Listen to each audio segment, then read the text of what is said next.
May it be an evening star shines down upon you. We are at Dutch Cemetery, and this is a first Dutch cemetery that has been documented and has a lot of history of past Dutch and Armenian citizens when the Dutch were here in trade and in the also slavery activity. Over here, you see the the tomb, the biggest and the tallest amongst it. On the top, you see a date there, 1806. This that cemetery was built by a governor named Governor Hodgeboom. He built the cemetery in the year 1806, and he was the first to be buried here, as if he knew he's going to die, and for that matter, he must prepare a place for himself for the body to be kept. So, Governor Hodgeboom was a governor in Elmina, and what happened was that almost at end of Elmina, they built a government gardens where a lot of European games and sports were being held there. And the citizens were bound not to be seen around that area 6 p.m. You can go there, but after 6, you cannot be there, the citizens. So the citizen thought of it that why is it that we being the citizens cannot have a full access to some of the community areas and the whites can only be there. And you know, these whites, they invite other colleagues from Cape Coast and other areas and have a games and sports fun at where they have their government gardens. So if the citizens are bound not to be there, they don't understand why they cannot have access to the place. So they hide themselves somewhere between the hours of 6:30 and 7 p.m. one day and shot the governor at that spot. That they were thinking that since he is in relationship with other whites from Elmina, they were thinking that he is planning to leave the administration of the town or just to sell the whole Elmina community to other whites. That was their understanding. But it wasn't that fact. The whole thing is that they invite other whites just to come around and have a fun with them. And that is why they don't want the blacks to be around there. And you know, at the government gardens, they drink a lot, crack jokes, and all that. So when he was shot, the body was buried here. But you know what happened? The body was put on an iron rail inside the tomb. Far back, 1974, we could have entered and see the remains on an iron metal. But it happens that around that time, some whites arrived and they did not have any permit to enter the place. And we started seeing that they want to take some important things from the tomb. And we quickly informed the police and they were driven away. And from that time, that place was sealed. Other than that, we could have opened the iron gates and enter and see. On the tomb again, you will see number 1, 2, 3, 4, up to 6. When we get closer, I will mention all these names for you. But before we get in there, just recently, about 206, renovation works was done here. And after that, this inscriptions was put there. And it reads, O Mother Gan, O Mother Earth, receive your children. It's an old Dutch language meaning, O Mother Earth, receive your children, meaning from the earth we came and from the earth we will go back. So that is that. Elmina and Netherlands established a sister city relationship and would draw a plan of Elmina 2015 strategy, of which about 30 houses of Elmina, the historical houses, were restored to its normalcy, and other areas, including the Dutch cemetery and other areas where we think that the history there cannot be just been left aside, and for that matter, we have to restore it to its normalcy. And this was done by a Dutch or Netherlands embassy and helping us to bring Elmina to its past glory. Thank you. So we are now ready to enter the Dutch cemetery.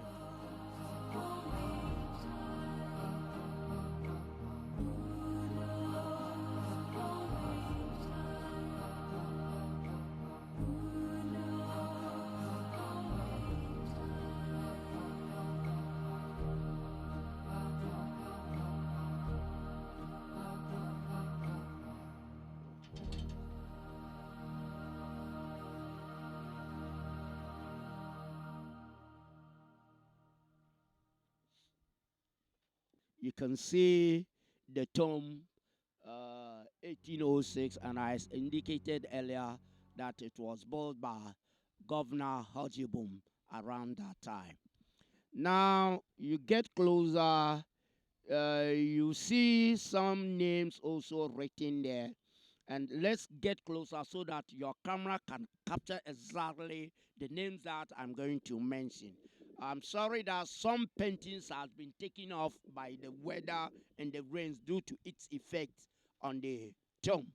Yeah, so when we get closer, you will see it. Yeah. At the right side, you see number one, H. Hodgevum, and that was there. And Honorable Batters is also there. Chief Andor is also there. If you quite remember, I took you to Chief Andor South at Bantama, and when Kobrijan was exiled to Sierra Leone, he was then the secretary, and he took the administration of the town. So eventually, he tends to be the chief of Elmina around that time. Under it, we have Harriet Batters. Then we have Anna Isan Batters and J.V. Dier. The Batters family are very prominent and commercial people in Elmina when the Dutch were here. In fact, they had a lot of trade with the citizens as well as the Dutch. So they become more or less a prominent and millionaires in the Elmina around that time. That is why you can count about 3 of them being also buried in the tomb there. All their bodies were laid on the iron rails, and we are to have an access to the room, to the tomb. You could have seen their remains, the bones or whatever on the rails. Sorry. Yeah, you cross over and you see another plaque also there.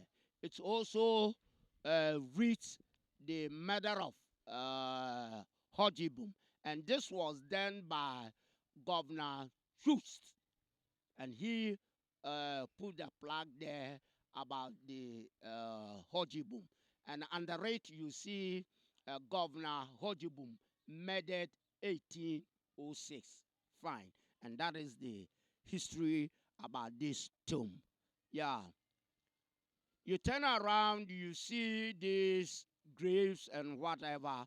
Most of them are the merchants of these Dutch citizens, those who engage in the slavery and other commerce activities in Elmina.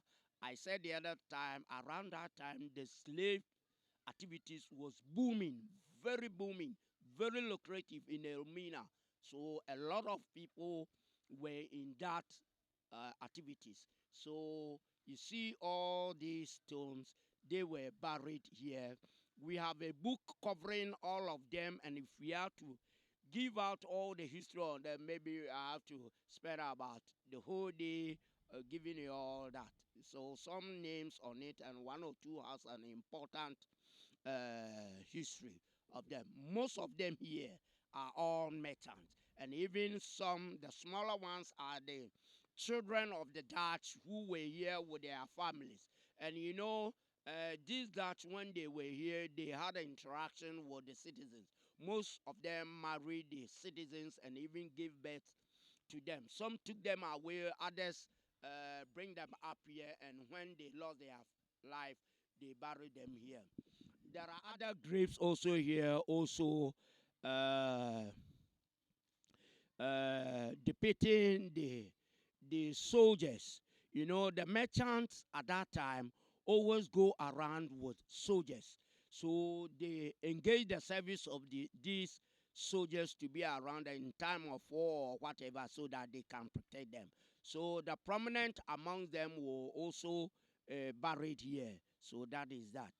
Yeah, let's move to another side. You see these cyber trees. As we move along, we will see some of the graves here. This very grave, was now Carl Hendrik Battles, and about three about 3 years ago, I had a telephone call, somebody calling me from Netherlands embassy, and wanting me to make a research for him. And he was saying that he wouldn't care the amount of money that will goes to that research. And he was asking me to look for a grave which has an inscription of Carl Hendrik Bartels, which happens to be his great grandfather. So I told him that, yeah, I can do that, and when he's ready, I will send whatever he wants. And he said that he wants to come around and see all these graves. And really, I came here and made a research, and that is the tomb of the guy that who was looking for. He said that gentleman. You see a logo or whatever depicting a dead symbol, and he was so kind to everybody in with his human activity and whatever. But he whoever have interaction, he lets him know that whatever good or whatever bad or everything you done on this earth, don't forget that one day, you return to your creator or maker. So he has this symbol and indicating that there's a death waiting for everybody, being good or being bad. So that is that. Uh-huh. Then we have these ones, also happens to be Armenian citizens who also engage themselves in these Dutch activities, and more or less they put up some behavior wanting to people to know them that they are also that, or they are descendants of that. So they also have opportunity for their bodies to be buried here. Yeah, so that is it. These are one of the daughters of the one of the governor who was died and buried there. There are other bodies that have been buried, but they did not have a more or less. They did not have a cement on the bones, so they were just buried them in the grave as it is. Yeah, let's come closer and give you another few people who have been buried here recently, and maybe it called for a very, very important person to be buried here. this is a tomb of Sir Knight Dr. J.A. Bakaba, who happens to be my uncle, and he is the spokesperson of the 10 Asafo groups in the Elmina, and simply we call him Supi Makaba, and he is the spokesperson for all the Asafo groups, and that was his tomb. He is the last. No, he is not the last person. I think Mr. Dazabo is the last person. You can look at the date. He was buried around 2010. And these graves are all here. We had the grave there happens to be the grave of Kobrijan, the first, who was exiled to Ceylon for 24 years, and during his absence, and Chief Andor took over the administration of the town. And when Kobrijan the first was brought back, he spent only 1 year and died, and that was the tomb that made for him. And we have this one also, Elmina citizens who also died alongside with Kobrijan, and they were also buried here. You come closer, you see this one.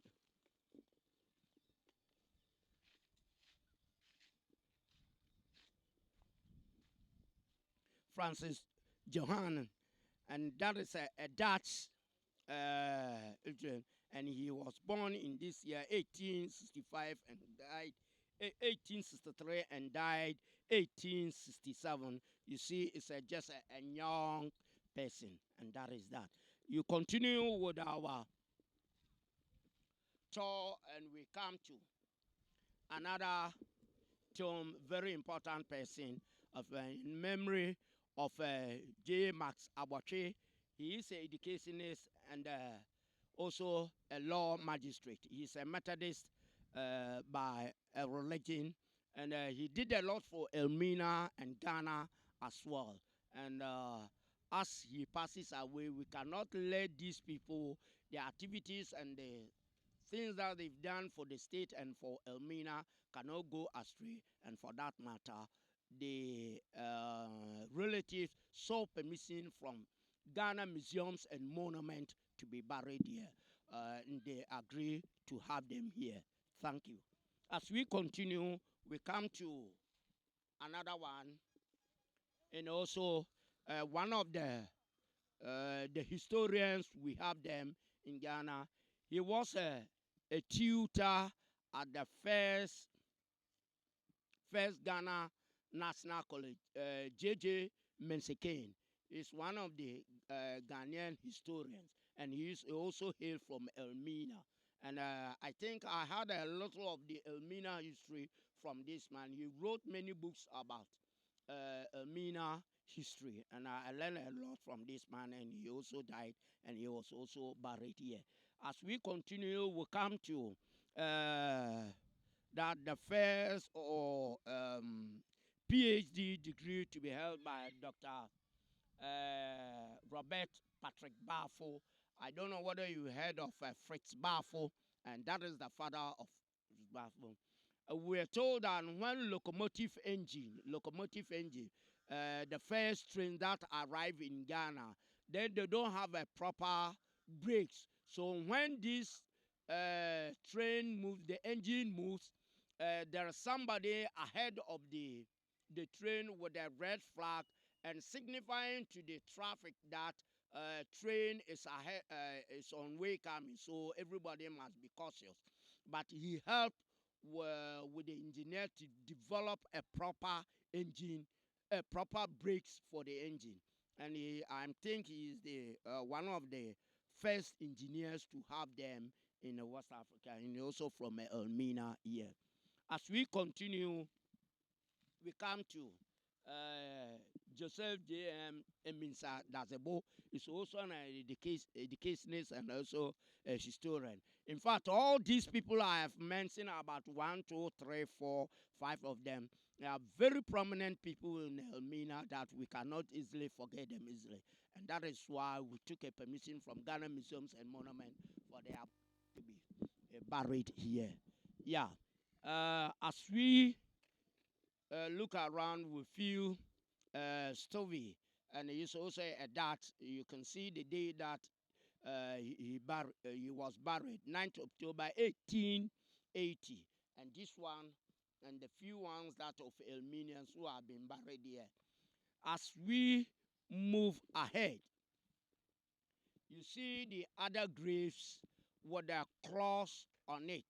Now, you must be very careful to let me show. You see, on this very cross, you see there is a chalice and a host. When I say a host, I'm referring to the body of Christ. You can see that. So all the tombs that with the cross and with the chalice in the host tells you that they are the Catholic priests who have been here and they have been died and been buried here. So that is that. They are all religious priests and who have been buried. When we go there, I will tell you another fashion. So you can see a lot of them. Among them, you will see one or two people who have been also been buried among.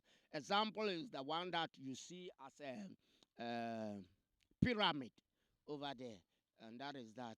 There you can see Father Nicholas Sales, Father Ignatius, Father, and all that their names are being there for commemoration sake.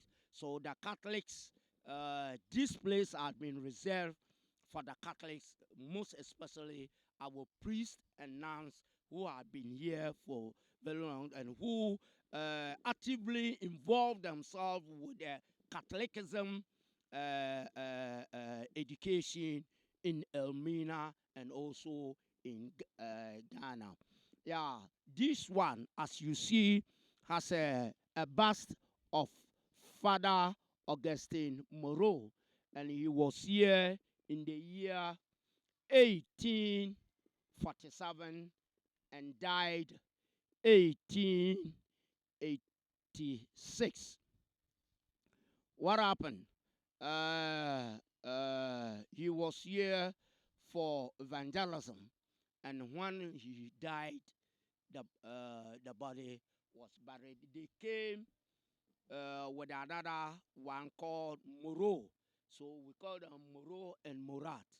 And Murat died just 3 months on arrival. And he was buried, and he took over and spread the other mission activities. I was telling you, you see some other crosses were there, a green flower on it, and this goes to tell the Catholic nuns, that is the Catholic sisters, those who were here and helped with the evangelism and also with the girl child education in Ghana. It was started in Elmina here. On the top, on the top, on the top, you see the Catholic mission and the Catholic church. And that has also another history of itself. So, as I indicated earlier on, all these places has been reserved for a Catholic cemetery. Now you see this stone structure here, and simply it is an altar. It is an altar. It was recently built by the Catholics when we had our first cardinal, the first Catholic cardinal, that is Cardinal Peter Appia Texan. He was at Rome with the Pope that time, and he had that appointment. And he said to himself that, how can it be? He's a very kid in the priesthood, and he was thinking that there are gurus, there are big priests, there are other bishops that can take the title than him. But the mantle fall on him that he is the one that God has chosen him to lead the church, and he becomes the cardinal. So when he came from Rome, this was his first place he came and knelt and prayed for the souls of those who sacrificed their lives and blood for the Catholicism faith take root.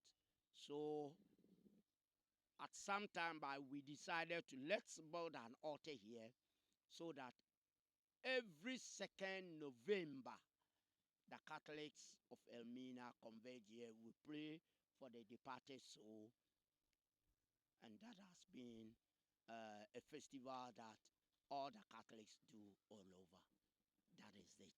And we have this erected seat here simply to tell you that when the cardinal or bishop is around, he sits on the big seat. The two assisted priests sit on one of the seat that and the other one.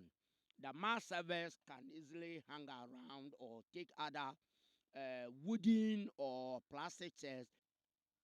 The erection of this altar and the seat is to go about just to tell you these are the materials being used that time. The tomb itself is not made of cement blocks.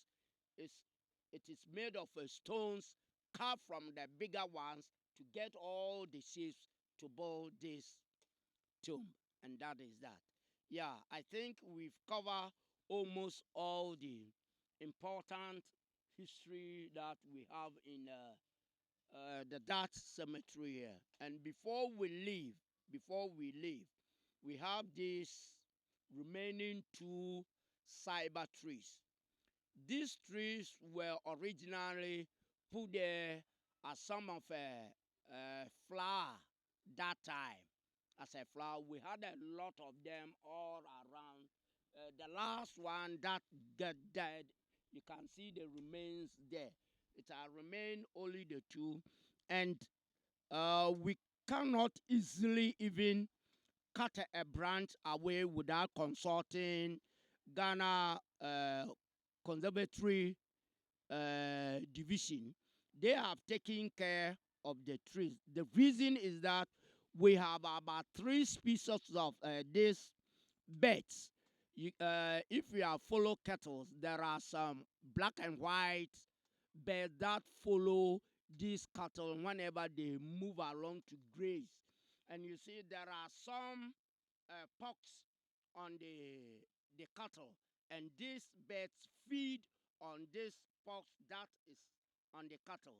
So more or less, this is a conservation area for the birds. In the evening, you see these birds together with the crows and the vultures, all singing or giving, making a noise here. And before the night setting, you will see them all in these two trees. Yeah, and as I said it, you've seen the glass. We have a certain type of glass here. This was officially planted to take these glasses out, but you know, Ghanaians, we lack the maintenance aspect of our everything. That is why you can see a mist of glasses amongst them. Other than that, we would have seen this carpet glass, and that was all over. But because we cannot maintain it, in the night we have a special light here that throws big light into the tomb. You can see some of the lights there. Just even in the night, just to give you a very beautiful cemetery that you can come and have some relaxation or whatever, or to have a recount of the day's collection or whatever. But you know, we cannot maintain it all the time, and that has been our plight.